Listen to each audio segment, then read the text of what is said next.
time to jump into the 5th episode in the Scarlands. The colony's been consistently growing and adding new members. They've established a strong foothold in the ruins, and their day-to-day safety has been improving immensely. The colonists recently finished construction on the meeting hall, giving them a place to gather and discuss the future of the colony. They also recently managed to convince one of the local tribals to join their cause. She's been fitting in quite well around the colony. On top of that, there are 2 people in the holding rooms that are just waiting to be recruited. All in all, everything's progressing quite smoothly. All the colonists have gathered in the dining hall. They're having a bit of a party to celebrate the recent progress the colony's been making. Now that they're trying to fit 9 people into this small dining hall, the limits of its size are really starting to become quite apparent. Pretty soon it's going to be time to expand the room to accommodate the growing population.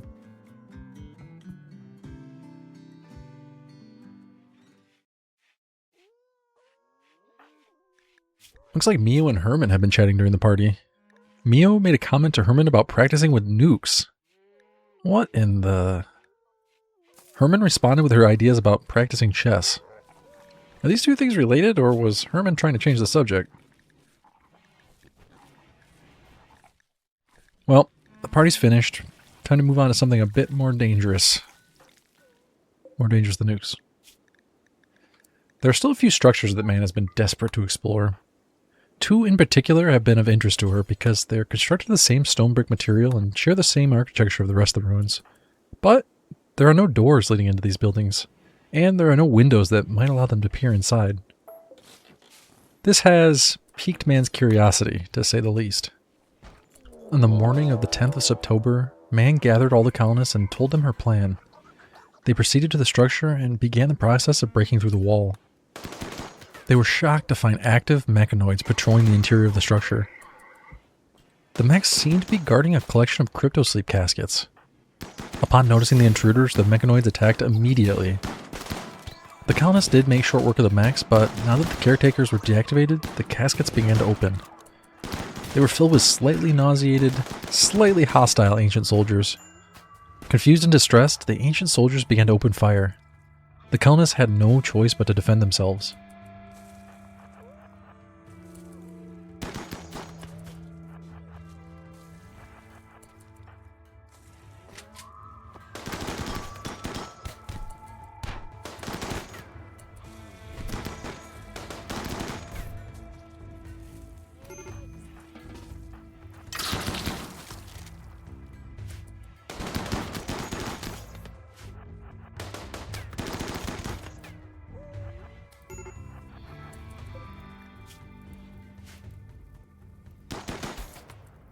After a very brief firefight, the ancient soldiers were down and the colonists were left to piece together what had just happened to them. It's a real shame that there were no survivors to explain how the ancient soldiers had found themselves in cryptosleep in the first place.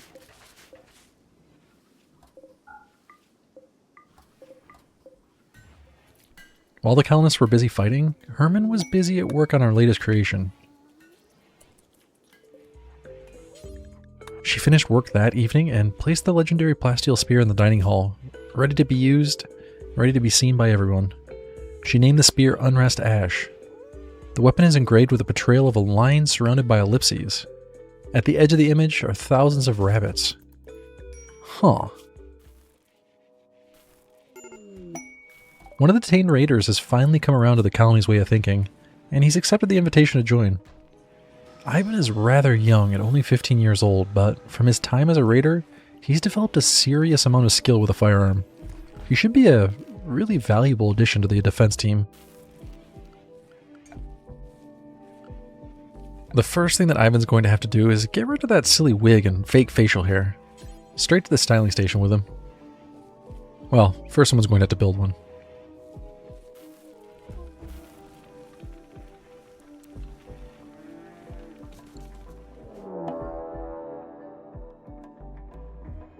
While that was happening, a massive flock of birds have arrived to terrorize the colony. That is a lot of crows. They went straight for the walls, but apparently they can't fly over. That's a little odd. They must be like chickens. They can only glide a little bit. Well, everyone can stay inside where it's safe for now. Back to the important matter at hand. Ivan's new haircut. It's time for him to look 15 years old again.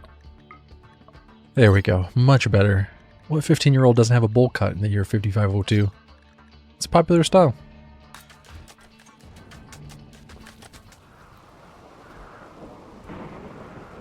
One hydroponic room is a great start, but they're going to need two if they want to satisfy their need for things beyond just food. The new hydroponic room can go down here in the bottom left corner of the colony, where there's still plenty of room for expansion. There we go, this size should work pretty well.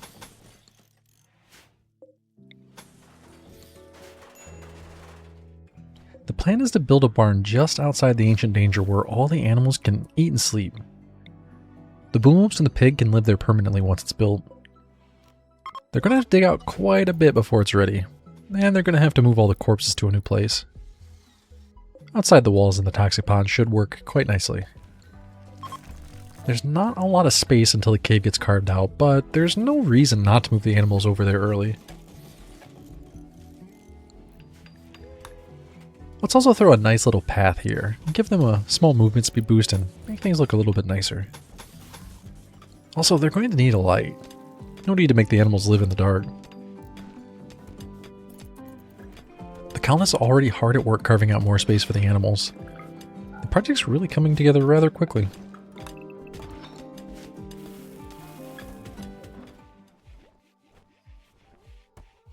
The next objective for the project is to tear down this fence and get rid of all this hay so the hospital can expand into this area. That's going to double the space for the hospital and allow for a few more beds to be added. After the expansion, they're going to have to construct true hospital beds and vitals monitors. That should make it so disease isn't much of an issue going forward. There's still the chance the doctors get incapacitated, but short of that, diseases shouldn't be very threatening of the new hospital. Devil Strain has been growing for quite a while now, and the colonists have managed to harvest enough to put together their first Devil Strain duster.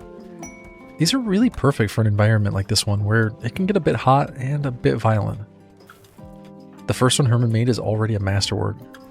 Mia went right for it, but she can't wear the duster with the plate armor, so she's going to have to let somebody else use it for now. Man can use it.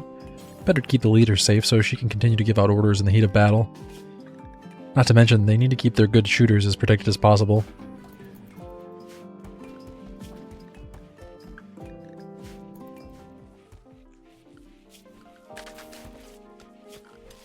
They've had a lot of projects in the works lately. The dining hall has been expanded, and now they've got a bit of room to add new tables and chairs. Ideally, it would be nice to add a bunch more art in here as well, just to boost the beauty and impressiveness. First things first though, let's get those new marble tables in.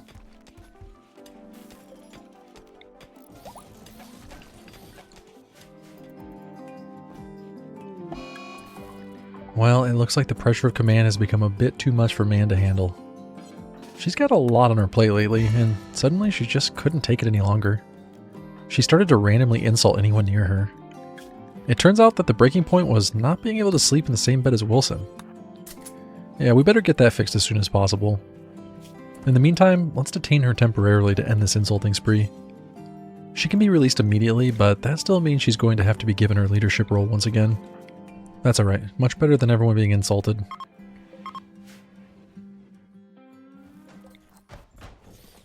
The new dining room expansion is really coming along nicely. The drug lab and the electric stove are already in place and ready for processing psychite. And they've got those new marble tables all ready to go.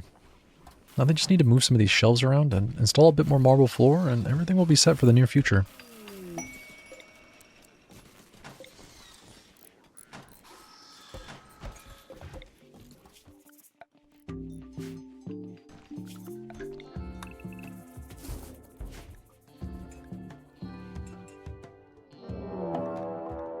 Oof, a fairly substantial mech attack has arrived from the south.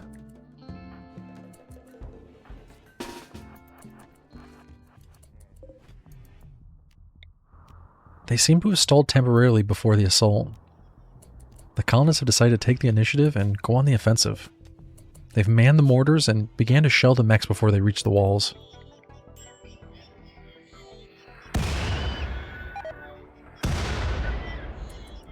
The colonists managed to do a small amount of damage before they ran out of shells. Now there's no choice but to directly confront them when they reach the walls.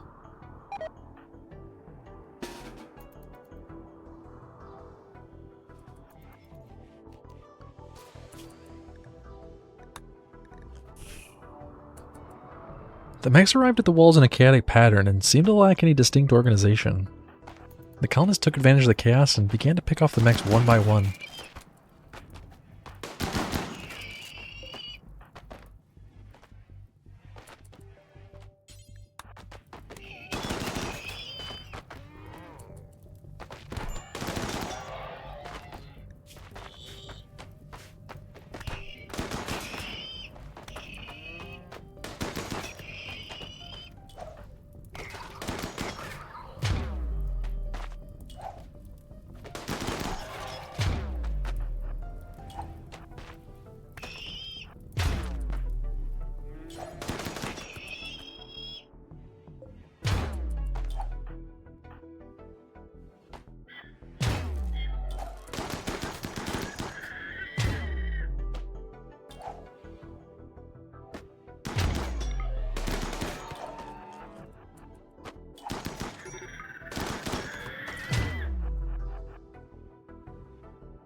After all the dust settled, the mechs were left as nothing but a pile of scrap metal.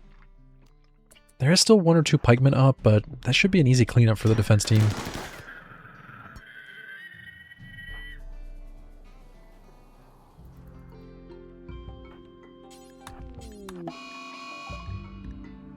Wonderful. After that, Panda has gone berserk in her holding room.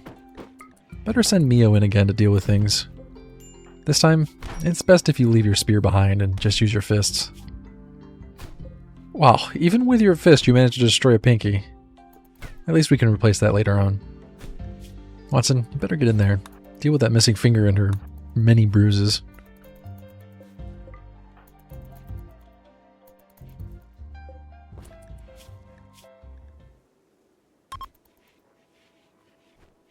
It does seem like an awfully inappropriate time to do this, but the colonists have decided it's time to gather in the meeting hall and try to convince Panda to convert to their ideology. This is being done almost immediately after being beaten to the point of unconsciousness. Not great timing. But shockingly, it actually worked. Maybe she has a concussion. The meeting was an opportunity for the colonists to discuss the future of the colony on top of things. They decided to slightly change the direction they've been going in.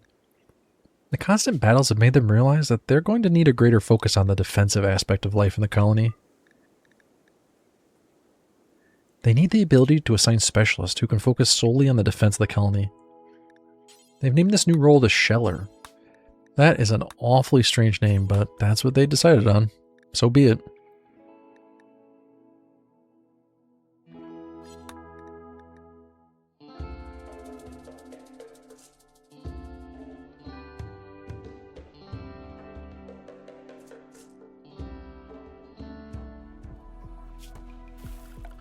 Well, the new barn has been carved out. It's sufficient to give the animals plenty of room to live in, and plenty of room to grow.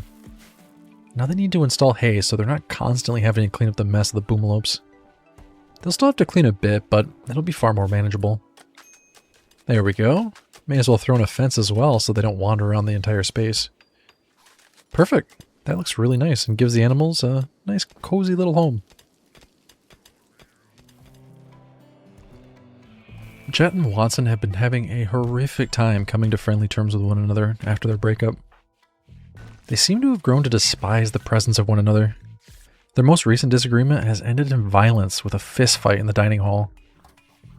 It ended up putting them both in the hospital. It turns out the fight began when Jet scorned Watson's usefulness. Jeez. Maybe that resentment is part of why they broke up in the first place.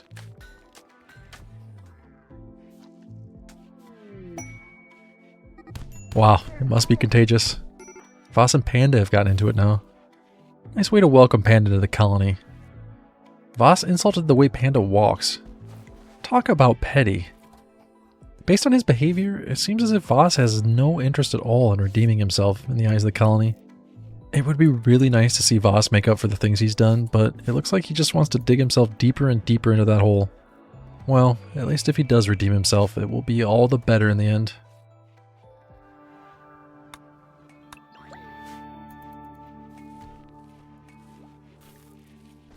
Looks like an Archon from the Empire has contacted one of the colonists and is offering some pretty enticing rewards in exchange for clearing out a pack of Boomrats. Apparently the pack of Boomrats recently wiped out one of his scouting parties. He's even offering 3 Janissaries to help with the task. While the colonists have decided to accept his offer, they're going to stretch the objective ever so slightly. Instead of killing the Boomrats, the colonists are going to lure them and distract them just long enough until they get bored and disperse. As long as there isn't a giant horde of Boomrats, the Empire should be satisfied, and no one needs to get hurt. Janissaries that visit can just enjoy a nice vacation in the colony without having to work or risk themselves. Wow, that is a lot of Boomrats. No wonder they wiped out a scouting party. At least the colonists will be safe behind the walls. Well, relatively safe.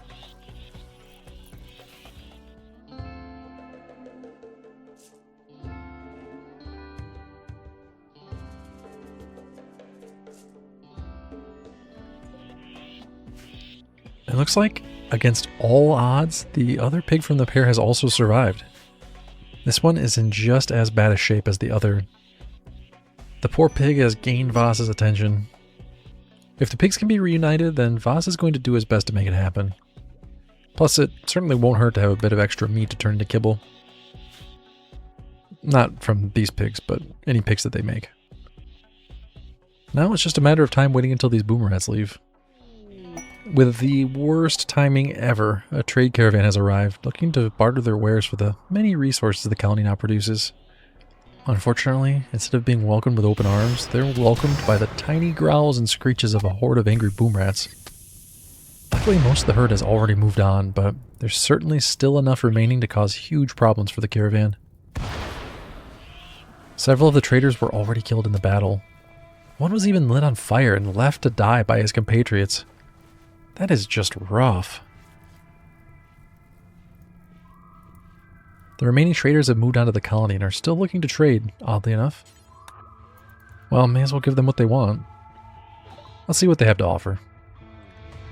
Wood is incredibly difficult to source around the ruins, so the colonists have decided to offer all of their leather and a bit of cloth for all of the wood that the tribal traders are willing to offer. They did have to throw in a bit of clothing to make the deal a little bit fairer, but in the end they came to an arrangement that made both sides happy.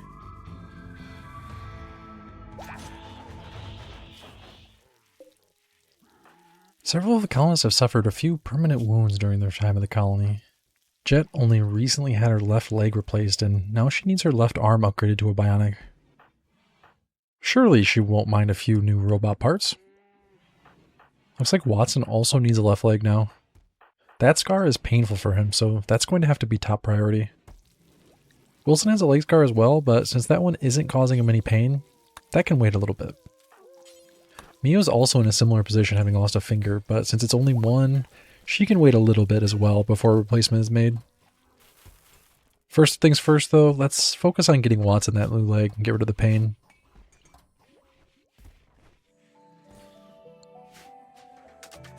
Now that the hospital expansion has been finished, they need to finish replacing the floor with something a bit more suited for a hospital environment. Something a little bit more sterile. On top of that, they have only installed 2 hospital beds. The other regular steel beds are going to have to be replaced as soon as possible.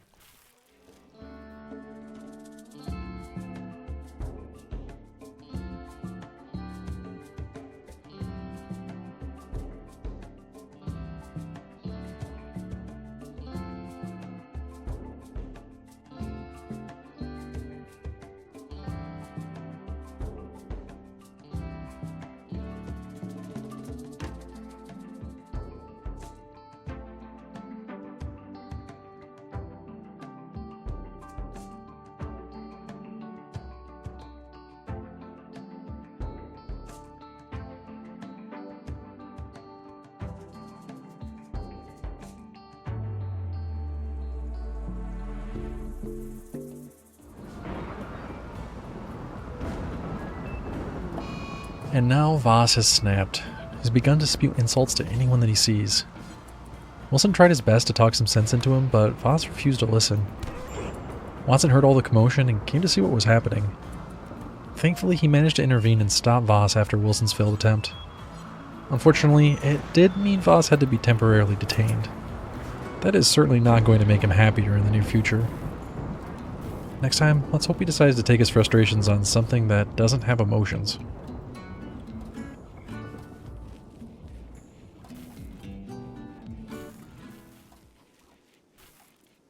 One of the near-term objectives the colonists are working on is getting a steady supply of psychite to help keep the mood steady. They've been dealing with a few troubling mental breaks lately, and that all would be much better avoided in the future. A bit of tea when mood drops will surely help fix the problem. And if not, then a little bit of yayo will suffice. At least, rarely. Hopefully that'll make everything a little bit better.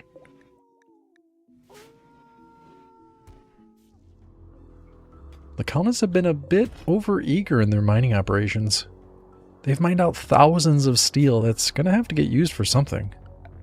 Instead of continuing to mine out more steel, the colonists decided instead to begin work on this jade meteor that crashed here recently. That should be incredibly useful to make more art for the colony.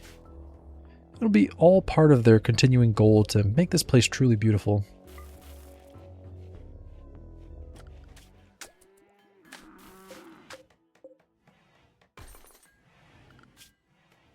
Unfortunately, the Boomrat population has grown a bit quicker than the food supply has. Since it's not possible to slaughter them for meat without a significant amount of effort, instead the colonists have decided to just release the Boomlopes into the wild and hope for the best. Perhaps the introduction of healthy wildlife will help bring this place back to a more natural state. That or the Boomlopes will all become infected with Scaria and just add to the problem. Only time will tell. For now, let's release 4 of these back into the wild and see what happens.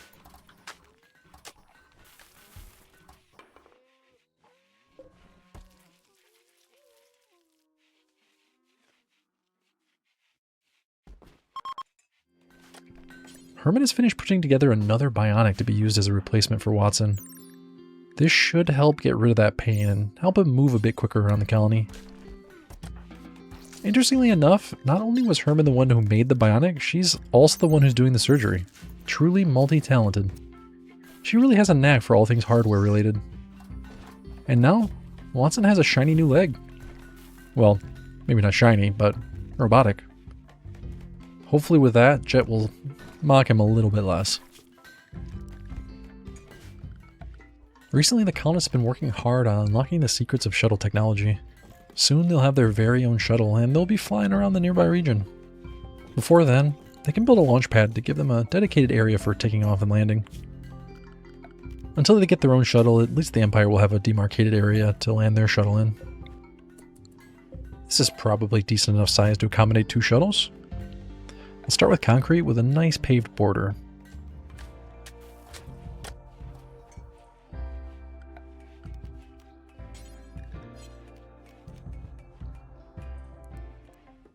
Then there needs to be a couple of ovals for landing areas.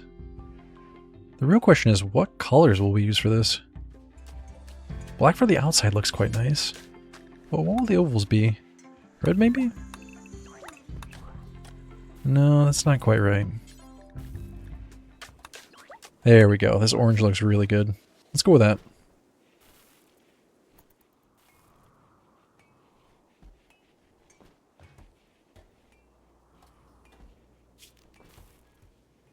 Herman already finished another bionic, and it looks like Pan is going to be the one who's most suited for it. She's got a painful scar like Watson, and it's better to remove these painful scars before moving on to the ones that just reduce efficiency.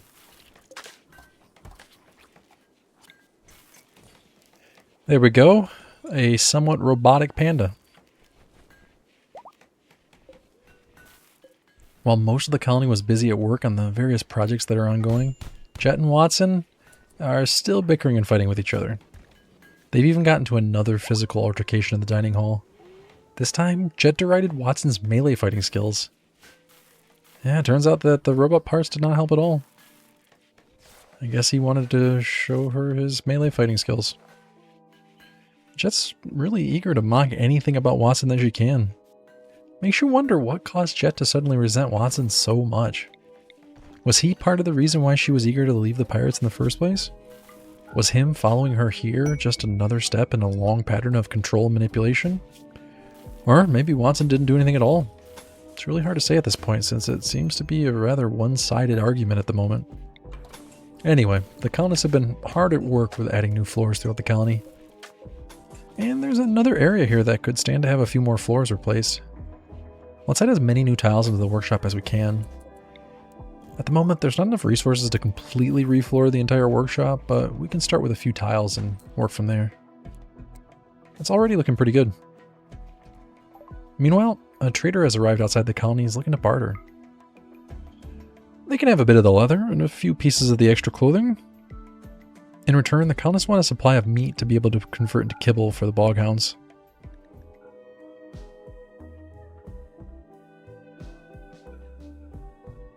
Yeah, there we go. That's a fair trade. Before the trader could even leave, a raid has arrived. They position themselves just outside the Southwest ruins and are preparing for the attack.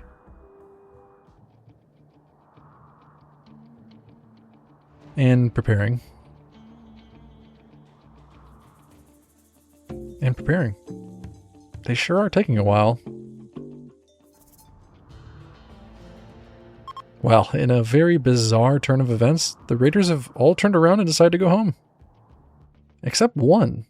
One raider has pushed towards the colony. This is very, very strange. Unfortunately for that raider, the colonists responded quickly and made short work of him. It almost makes you feel bad for the raider. Almost.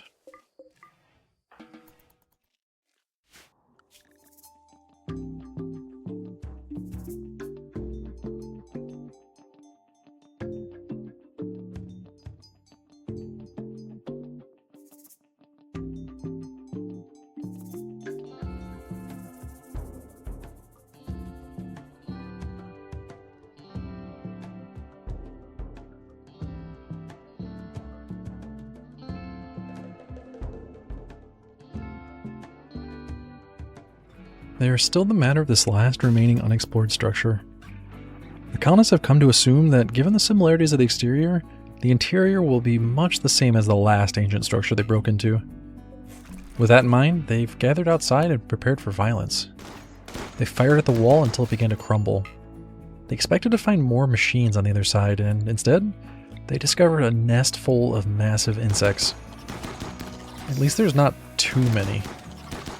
Upon firing toward the insects, a stray bullet connected with one of the crypto sleep caskets, causing an emergency opening protocol to initiate.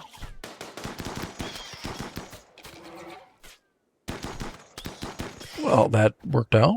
Now the crypto sleep soldiers are scattered. Some are fighting each other and some are running for their lives. Jet saw one of the survivors round the corner and gave chase. She activated her shock lance and the crypto sleep soldier was down. That's some pretty good armor he's wearing. Do not want that to go to waste. The only remaining hostile soldier was dealt with. Now it's just a matter of deciding what to do with the remaining soldiers.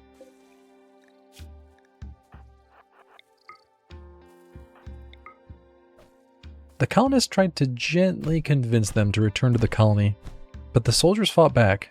They refused to give up, and in the melee, they unfortunately perished. Nothing can be done about that now. All that's left to do is to take out the rest of the nests and clean this mess up. They did manage to bring back 2 survivors to the colony. One was the soldier wearing power armor that Jet lanced, and the other was an older woman who has so far remained unconscious. The colonists will have to figure out what their names are when they wake up.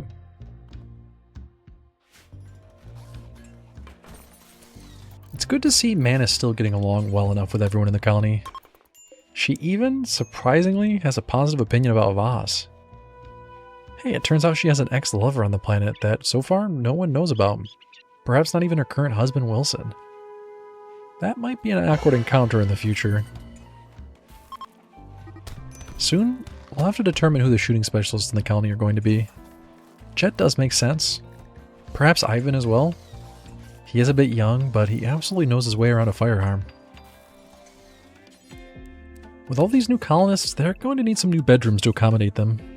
Let's put 3 new bedrooms up on the other side of the northeastern rooms. There should be just enough room without having to cut too much into the current Devil Strand field. Yeah, that should work well enough. Then they can connect it with a small path. Now, just a question of where the air conditioner is going to go in.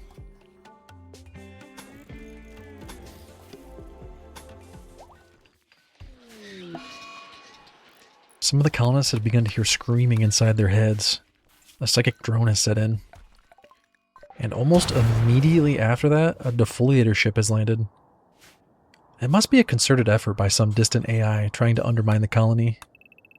It's entirely possible that such an AI had a hand in the downfall of the original civilization that lived here. That would make a lot of sense. Civilization creates an artificial intelligence that becomes too powerful and ultimately plays a role in their own destruction? Well, there's little evidence of that through the ruins, but then again, there's little evidence of anything, let alone how they came to their end. For now, the colonists are going to let Sleepy Mechs lie and ignore this defoliator ship, at least until a more convenient time arises to deal with it. A swarm of Scythers is currently not something they want to deal with. It looks like in the process of setting up the ground scanner, Panda has gotten herself stuck in the room with no way out. That is a bit awkward. None of the other colonists know she's in there, so she's going to have to dig herself out of this one alone. There we go. Luckily she wasn't stuck in there for too long. Starving to death in a sealed room is no way to go. Alright, back to work, Panda. It turns out the survivors are named Nicole and Hammer. Well, at least that's his nickname. They should make for solid additions to the colony. It is unfortunate Nicole is getting up there in the years, and Hammer did suffer brain damage from the shock lance, but realistically, those are both reversible conditions, once the colonists build a few biosculptures at least. They are going to need to get their hands on some Glitterworld medicine, but that shouldn't be too challenging. One of the primary reasons the colonists rescued Nicole, aside from recruiting her, was to acquire the armor skin gland that she had implanted. One of the colonists discovered the implant while they were dragging her back to the colony. Now that they've got their hands on it, they're going to install it in Mio, who will likely be the one taking the most hits in the colony going forward. At least until they can recruit more melee colonists.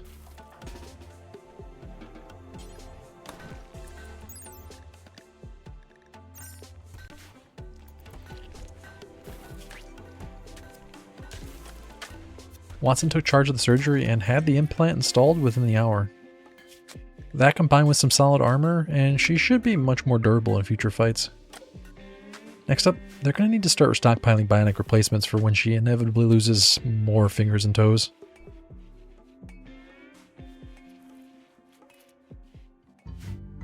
The Boghound herd is growing rather quickly.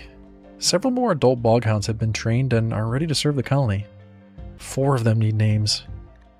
Voss has decided to name one of them Bogman. Still not breaking from the bog theme. He's named another one Boggy.